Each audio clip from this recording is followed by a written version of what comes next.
What's up, guys? Welcome back to Carter's Way. I got you another interview, and I'm actually not at Bloomingdale Park today. I had to travel to the interview, and I really appreciate her for doing this for me. And so I'm with, what's your name? Rebecca. Rebecca. You were born and raised in Staten Island? Yeah, I was. Okay. So you work out, obviously. How long you been working out for? I've been working out since about sophomore year of high school. Since I was 15. Before that, I would just go for walks. I'm 20 now, so about 5 or 6 years. Okay. How many days a week do you work out? Right now, I'm working out about 6 days a week. Obviously, I don't recommend that for everybody because I'm a little more advanced. Just because I've been training for so long. But yeah, about 6 days a week. Okay, so you got your own classes going, right? You want to tell them about that? What do you do? Yeah, I do private group fitness classes, small group fitness classes, either via Zoom or in the park. And I also do private one-on-one sessions, also either virtual or in a park. Okay, and where could they sign up if they want to? If they want to, they can just DM me on Instagram at Becca. I have a couple of spots left for one-on-one. I'm going away next week, so we wouldn't be able to start till about the 3rd week in August. Mm-hmm. But you can always DM me, and we can always figure something out. Okay, and I'm going to put the Instagram in the description so you guys could click on that and go over to her. Do you follow any specific diet?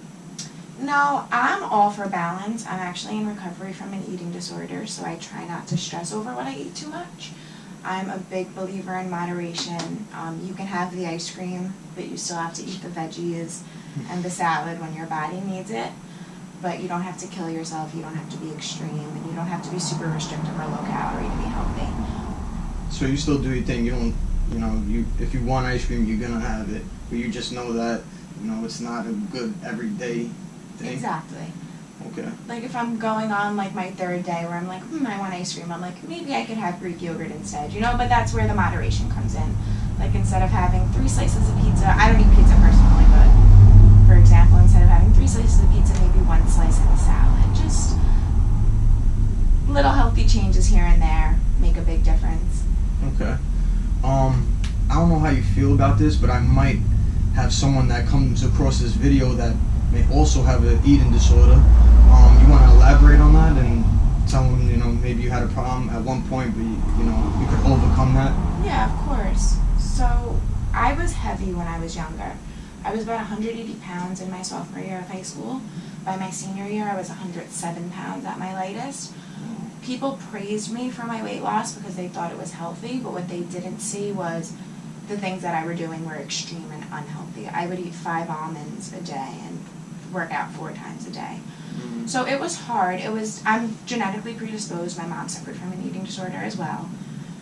Some people develop it due to trauma. I happened to develop it because I was genetically predisposed and I was heavier when I was younger. So I was sometimes made fun of for my weight.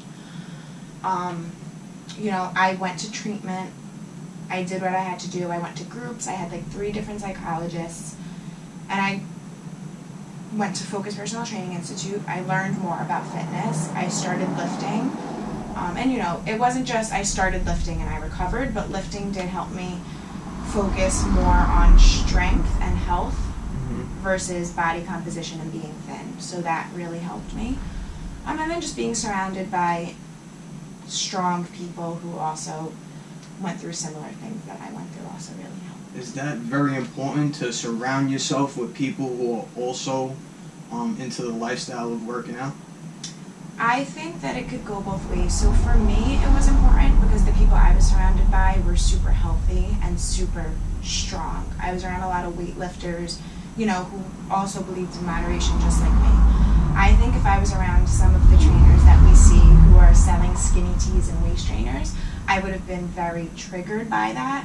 And I wouldn't have wanted to recover. I would have wanted to keep getting thinner. So obviously, always, if you're struggling with an eating disorder, always get the mental help that you need with a psychologist, group therapy, even just a regular therapist. I had a nutritionist. I had a team of people working to help me heal. But I also had a lot of friends who wanted me to be strong and who cared about being strong versus being skinny. So that definitely helped. You had a good support system? Yeah. Okay. I unfollowed all the girls on Instagram who sold skinny teas and photoshopped their bodies, and I just surrounded myself with real science, real fitness, real strength.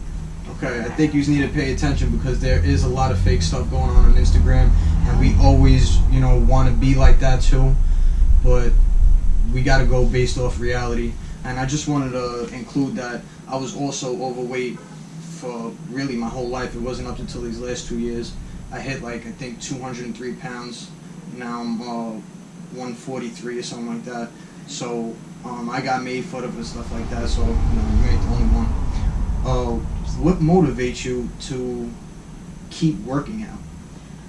Some days I don't feel motivated, but I think that over the years I've developed a discipline. I know that if I don't feel motivated, once I get it over with, once I get it out of the way and do what I have to do, I'll feel so much better when it's over. I would love to say that every day I wake up and I'm like, let's go get it, but some days I'm not. Some days I'm like, I could wait an hour, But I try not to procrastinate because procrastinating makes it worse. So I try to just get it over with and know that once I'm done, I will feel better and I'm doing something good for my body. And sometimes self-love and self-care is doing the things that you don't want to do. Okay, do you feel, I'm sorry for cutting you off, do you feel that exercising, working out improves your self-love? 100%. I think that, first of all, scientifically, when you exercise, you release endorphins. Obviously, endorphins make you happy. I was severely depressed when I had an eating disorder, severely anxious. Me too. Right. And, working out does help. You're letting off the steam. It's almost like an outlet, like the way artists draw. We work out, and that's our creative outlet. Okay. Now, let's say if you have one day where you're cheating, you go out to eat, and you have something not so healthy. Do you feel a difference in your energy compared to when you do eat healthy? 100%. And I don't consider it cheating because, like I said, I don't follow a diet. We're all just human. Sometimes we all enjoy a burger and fries. It's more about incorporating the fun food. But, as you said, when I do eat unhealthy, I do feel that the next day I have less energy. I don't sleep as well. So that's where it comes into play where, eat the healthy food. Eat the veggies when your body needs it. Make sure you're getting enough protein. Make sure you're getting enough greens. Everything that we know is healthy. That's what you want to fuel your body with. But don't beat yourself up over a cheeseburger. You have to be balanced. It has to be balanced. Because when you're too much on the extreme side and you want to be perfect and healthy, it's an obsession. An obsession with anything isn't healthy. And then eventually you're going to binge. That was hard. Would you say obsession? Obsession isn't healthy. I always say that. I always say that. That was hard. A little personal question. What do you look for in your life partner or in a life partner? I also look for someone who does have the same mindset as me. Work hard, ambitious, do what you have to do. I don't what's it called, codependent relationships. I'm a very independent person and I'm very ambitious. So if you have no goals and I'm not really seeing that you're going far, I'm going to fall back because I have to do my thing. So. Absolutely, as you should. Another personal question. Do you believe in God by any chance? Yeah, I do. Okay. Do you feel like He transformed you, or do you feel like He's there just watching over you? I think that God intended me to be on this path of fitness and helping girls and guys both who struggle with eating disorders and body dysmorphia and struggle with self-hate. I think that He is watching over me. Oh my God. Sorry. Sorry. That was weird. It came right in and right it flew out. I think that He is watching over me, but I also think that God, if you believe in God, has shaped a path for all of us, and we all have a purpose in life. Absolutely. Amen. Would you say you are who you are because you were born like that, or you could change and be whoever you want to be? I think that you can change and be whoever you want to be. Being like, oh, I'm just born with that, that's a very fixed mindset. I'm more of a growth mindset person. So maybe now I'm a little stubborn, but that's a toxic trait. I can move past that. You are never stuck. You could always create your own success. Don't feel bad for yourself. Don't make me get out my violin. Like, do what you have to do. Absolutely. Work hard and create your own path. Right, and I understand she's young, but this goes for everybody, whether you're 20, 30, 50, or 60, even 70. You always have something to learn. And when you think you know it all, that's when, you know, I don't know how to put it, but don't always think that you know everything. There's always room to grow, no matter what age you are. Would you rather your physical health or your mental health?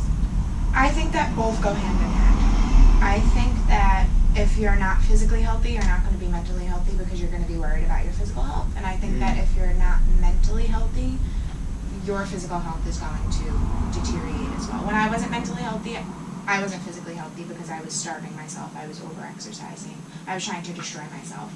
Now that I'm mentally healthy, I'm in a good place mentally, I could be in a better place physically and vice versa. Okay. So would you, you feel like your mental definitely plays a huge part in... 100%. Okay. Always. And obviously being active does help your mental health, so that's another plus. Right. So I'm gonna respect that answer. It definitely goes hand in hand.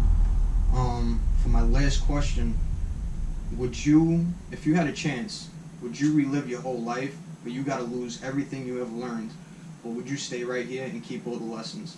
I would stay right here, keep all the lessons, and keep learning and growing. Not that I had a bad life, but I wouldn't want to relive some of the moments in my past. And, you know, I already got past that. So I'm stronger because of that, and now I can help other people. So I'm fine where I am, and I know I have way more to learn and way more room to grow. Same here, and I definitely agree with you. Do you have like a valuable workout lesson or a valuable life lesson that you could give to the people? A couple, but the first thing that came to my mind when you said that is focus on strength. Don't stress over the scale.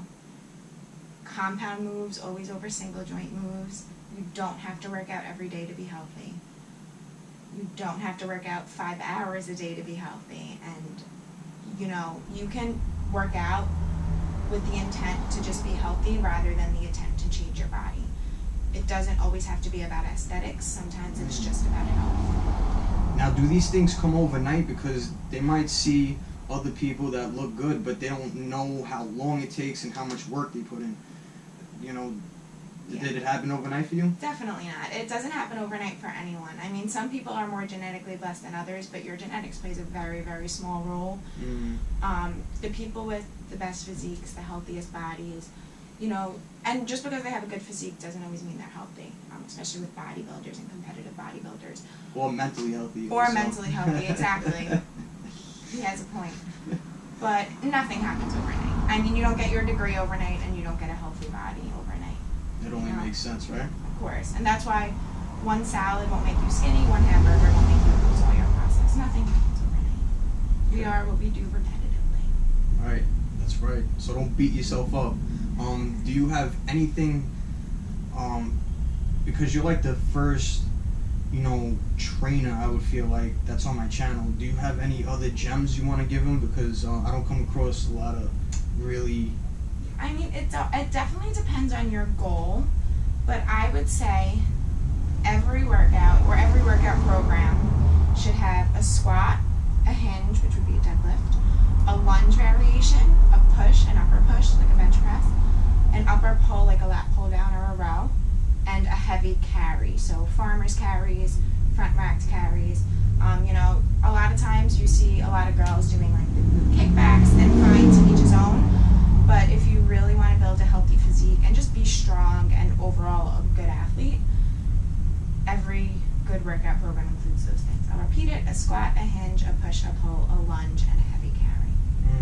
So that's my favorite thing to program with. All right. Listen, I need you guys, please, for me, to go over to her Instagram, follow her, whatever she got going.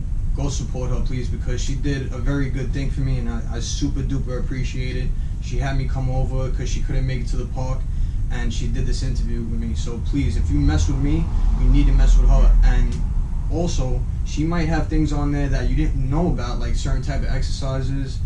you know, that everybody has different techniques, and I also learn from other people too, so I'm gonna check it out myself.